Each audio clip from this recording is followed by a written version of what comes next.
அது சட்டப்படி அது அந்த மாதிரி அணுகுமுறை இல்லைன்றாரு.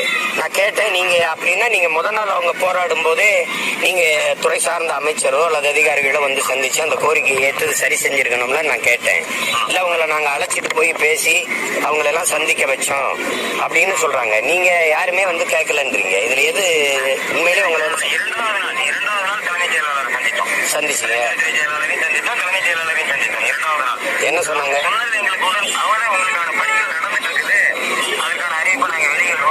எப்போ? கிட்டத்தட்ட ஒரு 3 ஆண்டுகளா இதே பதில தான் நீங்க சொல்றீங்க. அதனால எங்களுக்கு உடன்பாடு இல்லை. நீங்க அறிவிப்பை வெளியிட்டீங்கன்னா நாங்க கலைஞ்சு போறோம் அப்படின்னு சொல்லி தான் நாங்க எங்க போராட்டத்தை தொடர்ந்துட்டு இருக்கிறோம். அதற்கு அடுத்து இந்த கடைசி 8 நாள் யாருமே எங்களை வந்து பேசல, அழைப்பு பேசல. தினம் தினம் எங்கள் மீது வந்து குற்றப்பத்திரிகை பதிவு செஞ்சுட்டு இருக்காங்க. இன்னும் குற்றப்பத்திரிகை எல்லாம் போட்டுட்டே இருக்காங்க.